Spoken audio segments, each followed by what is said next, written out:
Salut à tous, bienvenue sur la chaîne YouTube de Board Game Duel. Et dans cette toute première vidéo, je vais répondre au challenge de LP de Professeur Board Game. Donc, je vais vous présenter mon profil de joueur. C'est une chaîne de défis qui a été lancée par Ben des recettes ludiques, qu'on salue d'ailleurs.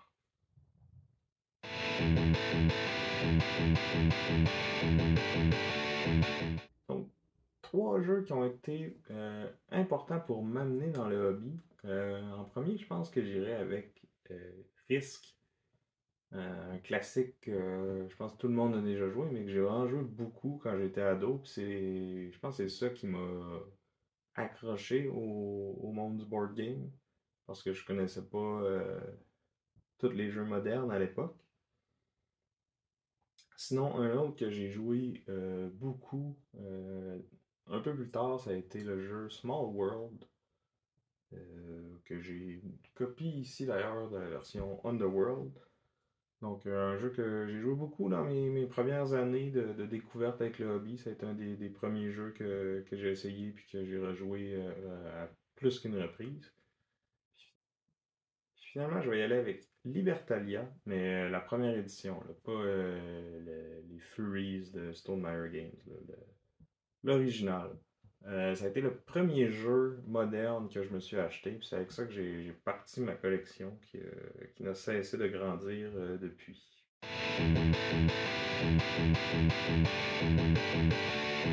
Je pense que je me décrirais comme un omni-gamer. Là. J'aime essayer un peu de tout.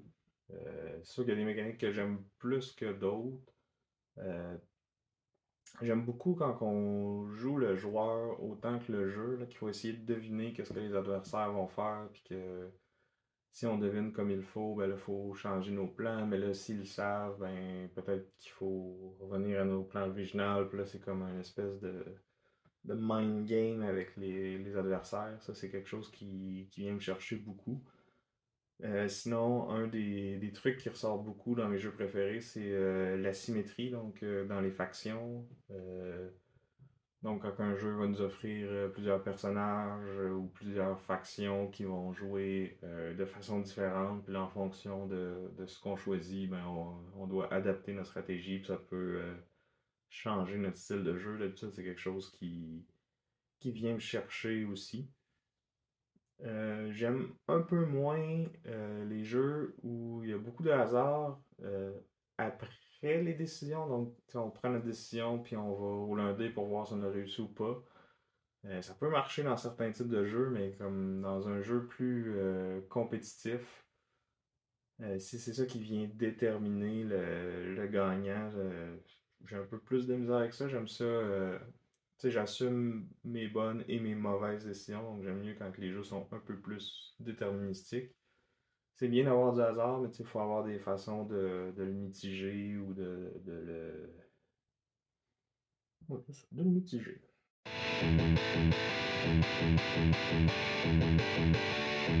Côté matériel et règles, je disais que je suis pas trop exigeant là-dessus. J'ai quelques jeux qui ont des composantes un peu plus de luxe, mais très peu. Généralement, j'avais comme philosophie que j'aime mieux acheter un nouveau jeu que d'acheter des accessoires pour rehausser un jeu que j'ai déjà. C'est sûr que maintenant que ma collection est un peu plus grosse puis plus proche d'être complète, si on veut, je vais peut-être être plus ouvert à aller chercher des composantes de luxe pour un jeu que j'aime beaucoup. Mais encore là, tu sais, c'est pas ce qui m'attire le plus dans un jeu. Ça va vraiment être plus le gameplay puis la façon qu'on y joue que le paraître. Là, je suis plus un gars de contenu que de contenant, bien que, tu sais, toute chose étant égale, c'est sûr qu'un jeu qui est plus beau va être plus tentant de le sortir puis d'y jouer, mais c'est pas ce qui est primordial pour moi. Niveau des règles, j'aime bien quand que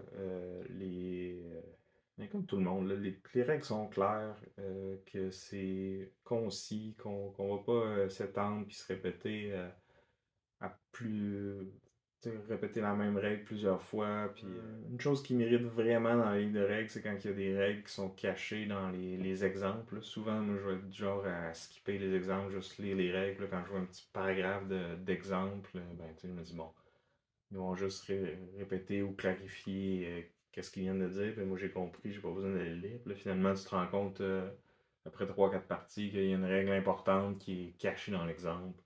Ça, c'est non.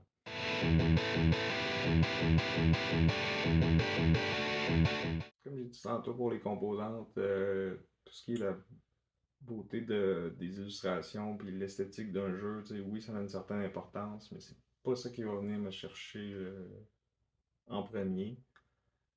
Côté thème, c'est sûr que il y a des thèmes que je trouve plus intéressants que d'autres, mais je vais pas refuser de jouer un jeu à cause du thème, mais un thème plus intéressant va peut-être venir me chercher.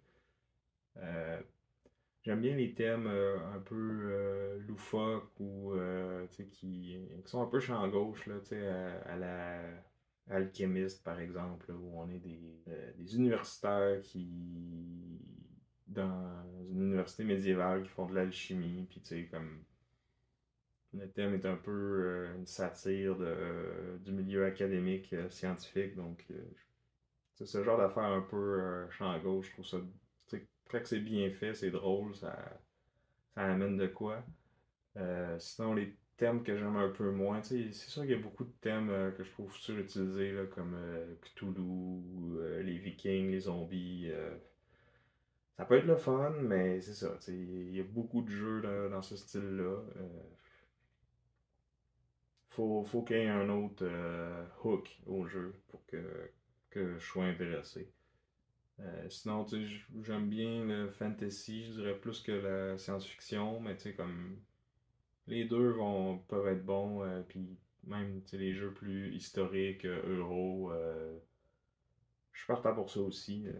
Pour moi, le thème, c'est plus comme une excuse pour avoir le jeu, mais ce qui va faire qu'un jeu est bon ou pas, ça va être plus ses mécaniques que sa thématique ou son esthétique. Là.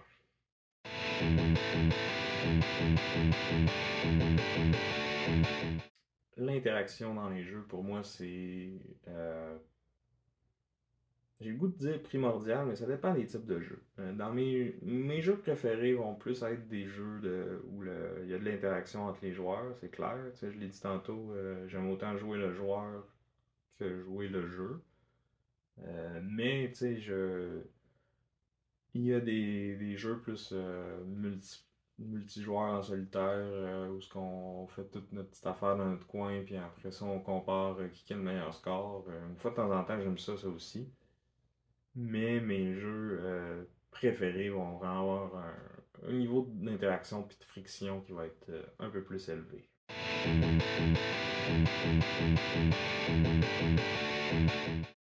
La rejouabilité, pour un jeu, moi je pense que c'est important, mais pas dans le sens où il faut avoir tout plein de factions asymétriques ou un plateau modulaire qui va changer d'une partie à l'autre.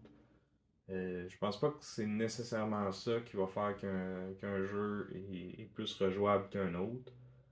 Si un jeu est le fun, il va être le fun tout le temps. C'est sûr que si, encore une fois, il n'y a pas beaucoup d'interaction entre les joueurs, ben, il va y avoir plus de possibilités de comme trouver la solution optimale puis de toujours appliquer la même stratégie. Ça va peut-être diminuer la rejouabilité d'un jeu. Mais quand un jeu est bien interactif, qu'on réagit à ce que les autres joueurs ont fait à chaque tour, ben là, peu importe que le setup de départ soit toujours le même, ben d'une partie à l'autre, ça sera pas pareil dépendant du compte de joueurs, puis de c'est qui, puis de comment que la partie avance. Je pense que c'est ça qui va amener la rejouabilité plus que les modules ou les trucs qu'on peut rajouter pour créer une espèce de rejouabilité artificielle. C'est sûr que je joue à beaucoup de jeux différents chaque année, donc il y a beaucoup de jeux que je vais jouer une fois ou deux, puis que ça me dérange pas s'il y a une bonne rejouabilité ou pas. Mais mes jeux favoris, j'aime beaucoup ça, les explorer à fond, puis les jouer, et rejouer encore. Donc, pour moi, pour qu'un jeu soit un vrai hit, faut qu'il y ait une bonne rejouabilité. Je vais commencer avec les jeux que j'aime pas pour finir sur une note plus positive après. Donc, quatre jeux que je n'aime pas. Euh, Vite comme ça, je dirais Time Stories. J'étais très excité par la prémisse de ce jeu-là, mais vraiment déçu par l'exécution, là, de recommencer tout le temps, encore et encore, les mêmes choses. Je me suis tanné vite. Après ça, je vais dire Ark Nova. Euh, je l'ai essayé juste une fois à 4 joueurs. C'est vraiment pas la meilleure configuration, mais j'ai trouvé que le jeu était un peu trop long pour la quantité de hasard qu'il y avait. Justement, là, on a comme une immense deck de cartes avec tout plein de symboles possibles. Des fois, tu peux tomber sur les cartes que tu as besoin au moment opportun. D'autres fois, tu peux passer ta partie à les chercher, puis comme tu les trouveras jamais. Fait que ça, j'ai pas trippé. Un autre jeu que je veux nommer, qui est un petit clin d'œil à Vincent, mon partner de podcast, c'est le jeu Mansions of Madness, qui est un de ses jeux préférés. Donc, une espèce de grosse boîte de scénario modulaire avec une application narrative. Ça mélange tout plein d'affaires. On dirait que c'est comme un. Il y a un aspect comme narration, puis solver des puzzles, un peu comme les jeux type Escape Room, mais il y a aussi un côté Ameritrash où on rentre dans les monstres, puis on combat, puis on utilise des personnages ont différentes stats, puis des objets, puis tout ça pour essayer d'aller combattre. Puis je trouve qu'il tombe un peu entre deux chaises, qu'il essaie de mélanger ces deux affaires-là, mais qu'il fait pas particulièrement bien aucune des deux, puis que si j'ai le goût d'un jeu d'enquête, puis de résoudre un mystère, puis d'interroger tout ça. Il y a comme plein d'autres jeux qui font ça mieux que ça. Puis si j'ai le goût de juste rentrer dans des tentacules à coups de shotgun, ben il y a d'autres jeux qui font ça aussi, puis qui le font mieux. Donc pour moi, Mansion of Madness, c'est comme un jeu qui essaie d'en faire trop, mais qui réussit pas bien. Rien de qu'est-ce qu'il fait pour moi, en tout cas. Finalement, un dernier jeu que j'ai pas aimé, mais qui est très populaire parmi beaucoup de reviewers que je suis, c'est le jeu Cosmic Encounter. Donc un jeu de négociation, puis de take that, puis de chaos. C'est juste pas mon style. Sur une note plus positive, quatre jeux que j'aime beaucoup. En premier, je vais dire Gods of Atlantis 2, qui est mon jeu favori. Donc, un gros jeu inspiré des MOBA, donc comme League of Legends et ce genre de jeux vidéo-là. Donc on sépare les joueurs en deux équipes. Chaque joueur a son personnage unique qui va évoluer au cours de la partie, puis qui va avoir des habilités vraiment flyées, puis qu'on peut même customiser en cours de route. Puis on doit se coordonner avec nos équipiers pour essayer d'amener notre armée de sbires à la base ennemie. Donc, un jeu où il n'y a aucune chance. C'est vraiment juste, faut essayer de prévoir qu'est-ce que les adversaires vont faire, puis après ça, un coup que les cartes sont révélées, on essaie de casser notre tour, de juste réagir à ce qui était annoncé, puis tout ça. Donc, vraiment, euh, mon jeu préféré, j'ai joué des centaines de fois. Je découvre des nouvelles affaires à chaque fois. Il y a beaucoup de personnages, puis il y en a même des nouveaux qui s'en viennent. Là. Il y a une campagne en cours, si vous voulez vous le procurer. Vous allez voir sur GameFound. Ensuite, je vais y aller avec Spirit Island, un jeu co-op. Donc, d'habitude, c'est pas trop mon style, les co-op, mais celui-là, il vient vraiment me chercher. Donc, c'est un jeu où on est des esprits qui essaient de repousser les envahisseurs qui arrivent sur notre île. On peut essayer de leur faire peur puis de les détruire. Puis chaque esprit va avoir son style de jeu vraiment unique, encore une fois. Donc, un autre jeu avec beaucoup d'asymétrie. Il y a beaucoup d'esprit, beaucoup de scénarios différents, donc une excellente rejouabilité, parce que même si on a un système de règles qui reste toujours le même, ben, on rajoute des petits twists à ça, puis ça va vraiment changer la partie. Ensuite, je vais y aller avec Kemet, qui est pour moi la crème de la crème en termes de troupes sur la carte, là, donc de jeu de contrôle de territoire et de bataille.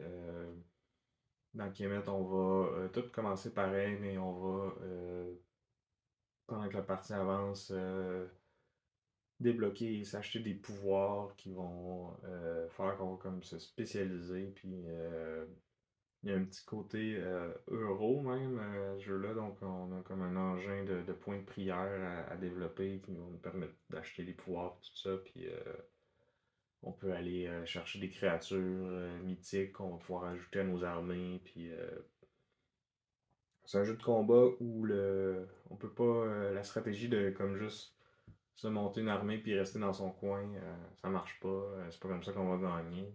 Ce qui va nous donner des points, c'est vraiment d'aller attaquer les autres joueurs. Donc, c'est un jeu qui est rapide, qui a tout le temps beaucoup d'action. J'adore vraiment Kemet. Finalement, mon quatrième, je vais aller avec un gros euro de gestion. Un jeu de Terra Mystica. Donc, un jeu où on va se construire un engin, mais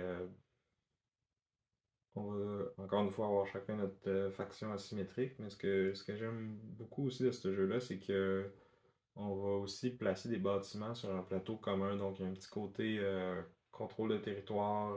Ben, il n'y a pas vraiment de bataille directe, mais c'est qu'on va, quand on prend un emplacement, on le bloque aux autres joueurs. Donc, on essaie de comme se bâtir des grosses agglomérations avec plusieurs bâtiments ensemble. Puis là, les autres joueurs peuvent venir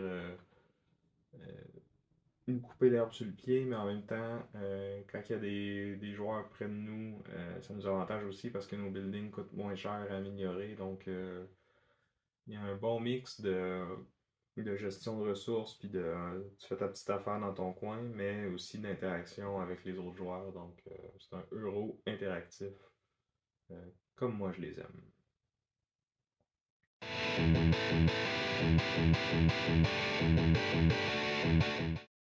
Finalement, pour les configurations, je suis un joueur qui aime bien jouer en solo de temps en temps.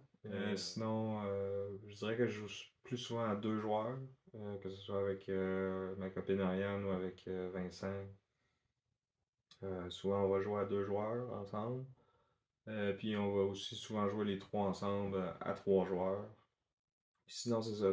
Quand je vais dans les soirées de jeu, là, oui, c'est le fun des fois d'avoir des gros groupes et des gros jeux qui se jouent à plusieurs, mais je pense que je suis plus un fan de splitter en plusieurs tables de 3 ou 4 joueurs. Là. Je pense que la plupart des euros vont être à leur mieux à 3, mais bien qu'à 4 ou 5, ça peut être bien parfois. Je suis pas tant un fan des extensions qui rajoutent des joueurs de plus. Donc, je pense que passer 4 ou 5 joueurs, ça dépend des jeux, là, mais c'est pas les comptes idéales. Ça m'arrive de temps en temps, mais c'est ça. Plus souvent, 1, 2 ou 3. Donc voilà, j'espère que vous avez apprécié mon profil de joueur. Donc LP, défi relevé. Et je vais maintenant à mon tour nommer les prochains qui auront à relever le défi. Et j'ai décidé que je voulais rendre ce défi-là vraiment viral, puis briser les barrières des langues. Donc je vais nommer Mark de So Very Wrong About Game, Neelan de Board Game Barrage et Brendan de Decision Space. Donc, trois podcasts que je suis et que j'aime vraiment beaucoup. Donc, j'espère qu'ils vont accepter de relever le défi. Bye, à la prochaine.